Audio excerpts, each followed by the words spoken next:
I conducted research on the Belo Horizonte, the Porto Alegre Participatory Budget case in the 1990s. I finished my doctoral dissertation in 1997, and for a few years after that, kept up with the policy. But this was really an opportunity for me to return to Porto Alegre and kind of see what happened since then. And it's been a lot of stuff has happened. And then we decided to do 2 case studies. Another city, which I also had done some research more about water politics, which is another field that I've been studying the last few years. So we ended up doing 2 case studies. They're not exactly comparisons, but kind of what I decided to do for today was to draw out a bit of the more comparative aspects of the 2 papers. They have different focuses, sort of taking advantage of the different issues that are interesting in each city. But since they're in the same context, and in many ways have gone through a kind of similar process. So on the flyer, it said the title of my presentation was Equitable and Sustainable Urban Transformation. I decided to add a question mark, because that is kind of the question that I want to talk about. And the big question that I want to discuss with you today is the extent to which it's possible for urban interventions that promote equity and sustainability to occur on a larger scale. Because sort of the story that I have to tell about these 2 cities is that the period of better, of innovative policymaking that really had a redistributive effect seemed to be really able to promote greater provision of urban services in a participatory manner in poor neighborhoods within the 2 cities that I studied, occurred when things were smaller. But the scaling up process to involve people in larger scale infrastructure did not seem to have the same equity democratic effect. And so it's not exactly a happy story that I have to tell. And and the argument is not so much that it would be impossible to do so, but that in these 2 case studies, we do not have clear guidelines to how scaling up urban interventions can occur in a manner that maintains the equity approach. And our focus today is going to be more on equity, I think, than on sustainability, but it's connected in the 2 cities that I studied. So I chose this dramatic picture as kind of a starting point, which is from the city that I live in, as kind of, this picture shows the new stadium, the Mané Garrincha Stadium, that was built for the 2014 World Cup. And as some of you who know Brazil know, that 2013, in June, exactly a year before the World Cup, there was a huge wave of protests. The protests in Brazil started related to urban mobility. There were protests against bus transportation hikes, which, since in Brasilia, there were no, the government cleverly did not raise the prices of bus fares that year. These huge demonstrations were happening between May and June in São Paulo, Porto Alegre, various other cities. But then as things neared the World Cup, Confederations Cup, for those of you who don't understand soccer, if you know about soccer, you know this means something to you. If you don't know about soccer, you need to know that in every country that there is a World Cup a year before, there is sort of a test run series of games that they test the stadiums that have been improved or built for the World Cup, and it's called the Confederations Cup. And the very first game of the Confederations Cup, a year before the World Cup, was in Brasilia, which is where I live. It was a game between Brazil and Japan, something like June 15th or so. And it was, this moment became the inauguration. There were already demonstrations occurring throughout Brazil, a lot focused on the bus issue, but there was increasing tensions about the huge investments that the government had been making, the various municipal governments had been making, state governments and the federal government, in infrastructure, a lot of it being stadiums or other sources of infrastructure in preparation for this event that was expected to only last for 2 weeks, which would only last for 2 weeks. So criticisms of the intense mobilization of state capacity around an event that would only last for 2 weeks, and whether or not this was really the appropriate way that government should be spending its money on large-scale investments, were kind of increasing over the course of a couple of years before this moment.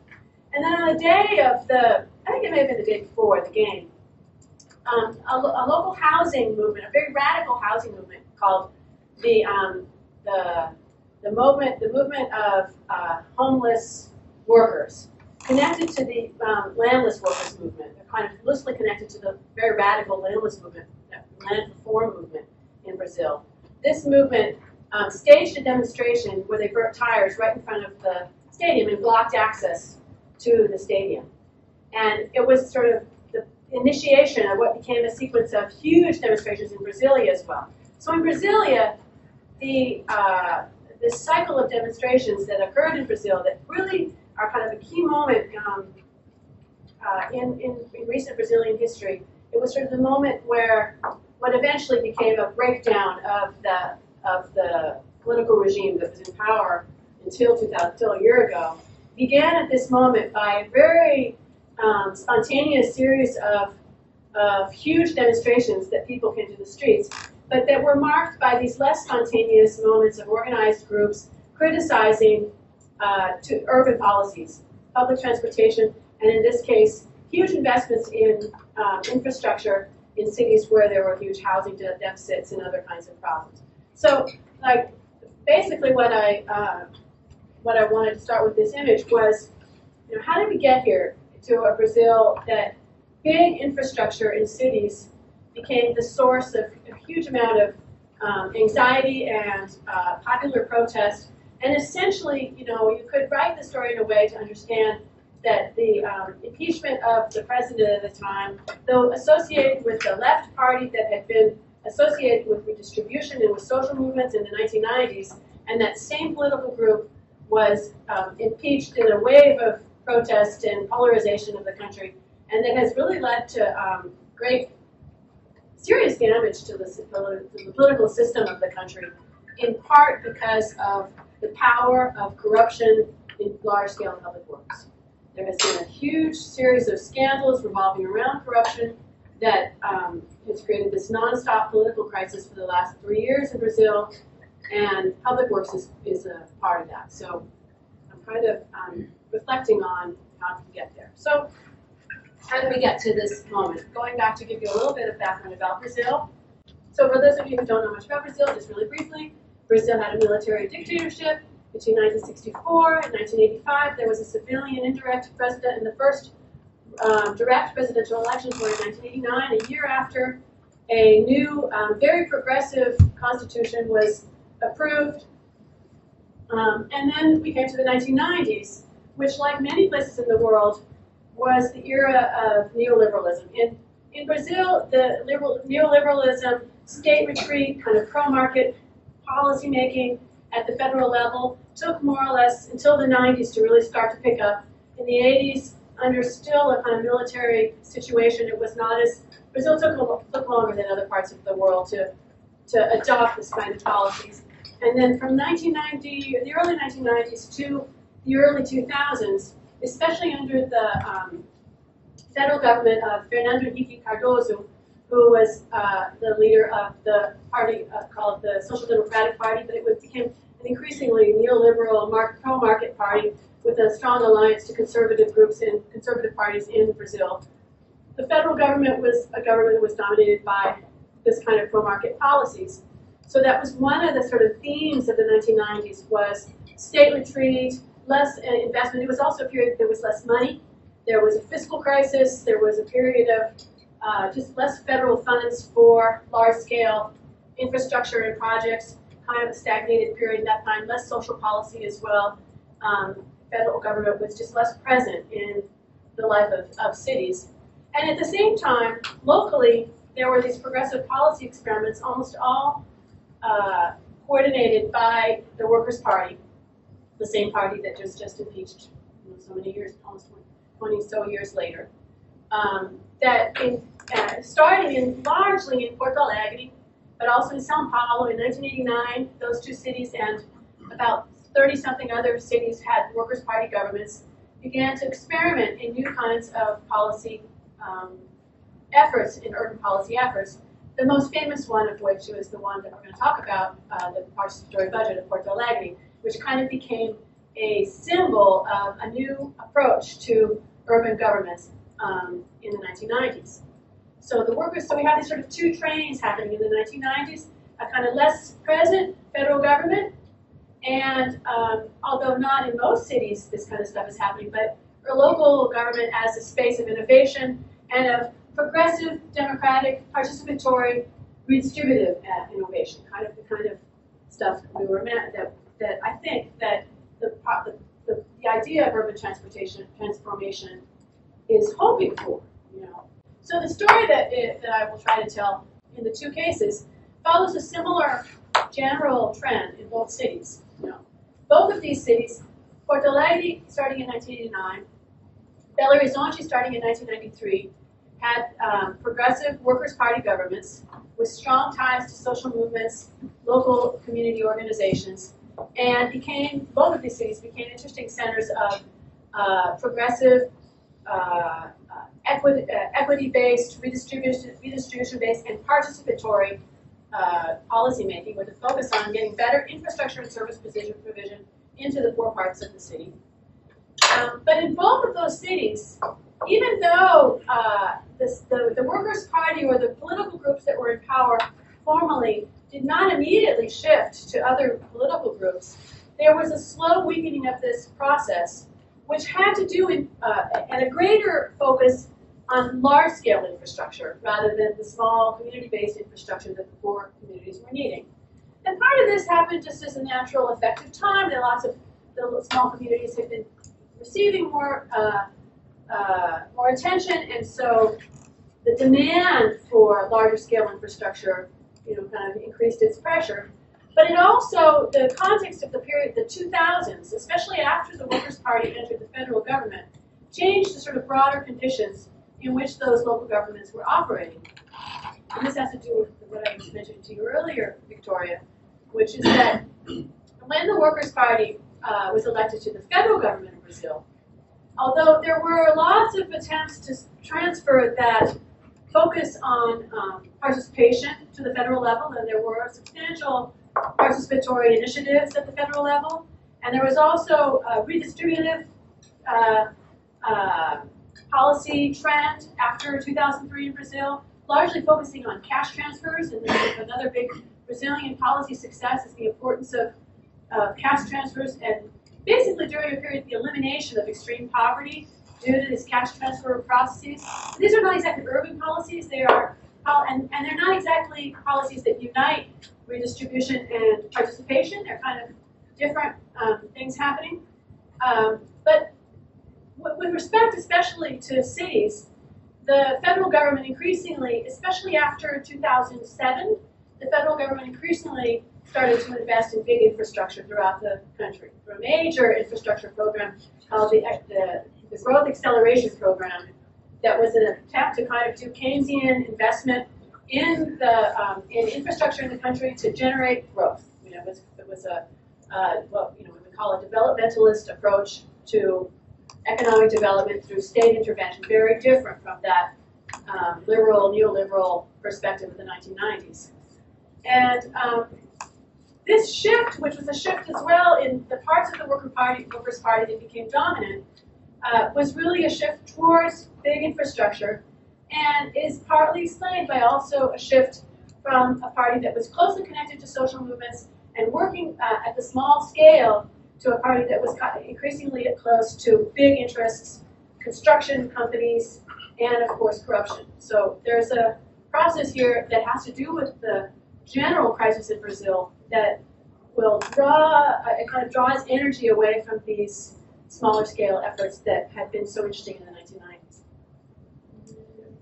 Porto Alegre. So I'll just do a little bit about each of the two cases, and then I'll get to the questions. Porto Alegre, just a brief, series of some information just so you can compare the two cities. Like most cities in Brazil, very rapid growth between 1950 and 1980, especially. Then population growth started to slow. So there hasn't been a huge population growth during the period that we're focusing on. It is concurrently the 10th largest municipality in the city. It also has a metropolitan population, about 4 times that size. Higher Human Development Index than Brazil as a whole. This is considered a better off part of Brazil. The south is in general more developed, of course, than the very, very impoverished northeast. But as you can see, there's also greater inequality in Porto Alegre than in the country as a whole. I thought that was kind of an interesting statistic to add. So it's a city that is one of the better off cities in Brazil, but not like Easy Street, and would continue to have substantial inequality within the city amongst neighbors, especially between different parts of the city, city periphery, etc. In 1989, when the Workers' Party took office there, the very first, just some pictures, just so you can feel the city presence of what it looks like a little bit. In 1989, the Workers' Party was one of the very first governments that this party with sort of a progressive, they described themselves at the time as democratic socialist. It was, against real socialism, anti-Stalinist, etc. Wanted to have and basically they had two general ideas: that it was a party that would promote redistribution of public services, of public funds towards poor neighborhoods, against the traditions of Brazilian cities that prioritize the wealthy parts of the town, and it would do this through some kind of participatory mechanism with greater involvement of civil society. Nobody knew exactly how to do that. In Porto Alegre, do the whole story, which I tell in the book I wrote about it. They came up with this idea of the participatory budget, and one of the reasons why the participatory budget was successful was that it fit so well with these two ideas. That it was that basically by asking people to come to meetings to discuss the infrastructure that their community needs, turns out that the poor neighborhoods participate more because the neighborhoods that already have infrastructure tend not to participate so much. So you kind of automatically have a process that's going to tend to redistribute towards the poor neighborhoods, which is what happened at the very beginning. And so in 1989, and for the first 4 years, the first PT administration, they basically developed this system of participation at the local community level, with focusing on small-scale infrastructure and service provision, slowly more service over time. And as it began to take off, the policy was moved into the center. It began in the Secretariat of Planning, but they moved it into the central office because the government started to realize that this is a policy that was going to help the government fulfill its responsibilities. It became a priority of the Workers' Party government. The Workers' Party was able to get its successor elected. Another mayor became also connected to the party, took over, and he decided, he decided that maybe this focus only on small-scale infrastructure wasn't quite right, and that there should be also discussions about larger-scale projects. So he created a sort of parallel system. I'm going to explain this all in a second. A parallel system with not just having what they call a regional process, which focused on community-based infrastructure, but also thematic process that would focus on infrastructure that would connect different regions that would go beyond the needs of a particular part of the city. So already starting pretty early on, there was an attempt to scale up, and this did operate during most of the period. So explanation about how this works. Basically, the regional process began by a division of the city into 17 budget regions, what they call regions. You could call them districts, but there are different sections of the city. Each one has a color there. And basically, there's 3 different levels of participation. A basic level of open assemblies that after 1993 also occurred according to the themes. There were 5 different themes originally. I think eventually it became 10, education, urban planning, sort of general themes, but there was also this regional process. And so it starts off with just open assemblies. Anybody can go. If you live in that neighborhood or in that region of the city, you can go to the meeting, and then anybody can go to the thematic meetings. And those initial meetings elect these what they call delegate forums, which are smaller groups proportional to the number of people who participated in the broader assemblies.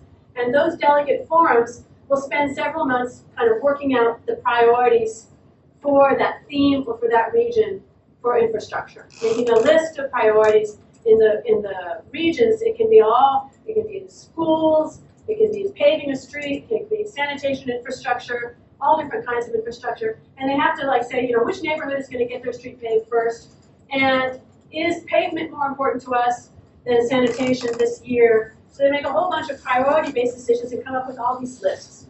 And these open assemblies also elect the members to a citywide council called the Municipal Budget Council that has 2 members for each region and 2 members for each theme.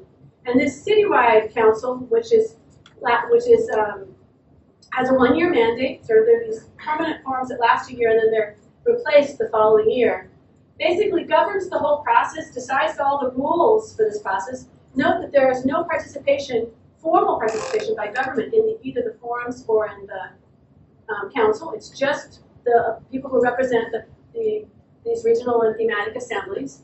And they first kind of come up with the general rules of the process, and then later they work out which region, how much each region is going to get, how much money there is going to be for pavement versus sanitation for the whole city, and how to divide it amongst the regions. So they do the kind of making compatible all these different decisions at various levels. So you can imagine it's a very complicated process. We have a nice little figure that we put together for the article, but on the plane I couldn't get access to it, even though I made it, because I made it in the 90s back in some other format. So I found somebody else's figure, which we can always try to get by somebody else. It shows to sort of how this works over a constant annual cycle of participation that begins in March and April when there are preparatory meetings, and then in April and May there are these big assemblies. They change the rules for this various times over the years, but usually at the preparatory meetings, which are neighborhood or maybe some sub-theme meetings, and at the regional assemblies, delegates would get elected to these forums that I mentioned. And then during May, June, and July, the regional forums and the thematic forums do that working out of all the details. And there's a big municipal assembly kind of to present the proposal. No, and then in July, from July to September, the Municipal Budget Council will take all of those priorities and make it into a big, what they call an investment plan. It's a single document that basically says what projects are going to be implemented for each region and for each theme. And this investment plan is basically the promise that the government makes to the population that participated, saying, this is what we're going to do this next year, for the following year. The general budget has to be approved by the city assembly, but the investment plan, until very recently, would only be a kind of an informal document. It was published, but there was no legal connection. The city assembly just says, there's going to be this general amount in each rubric that's going to count in the city budget. But this details about what schools are going to be paid for and what streets are going to be paved specifically would only go in this more informal document. So this whole process, and then they have to get a month off, and then they start again the whole thing the following year. So it's a cycle of participation, which basically was uninterrupted between 1989 and this year, 2017, when it was canceled. So in the case study, we basically argue, collecting from the literature, not just what I've written, but also what other people have written, that there are 6 general ways that that scholars of the participatory budget have argued that this system is transformative for the city. First of all, and possibly most importantly, by just including the poor in the decision-making process. And as I said, it almost happened automatically without much concern, because it was the poor who needed to participate. The wealthier parts of the city didn't need to have that basic infrastructure, so they didn't go to the meetings. But by doing this, there were several deeper transformations that would occur.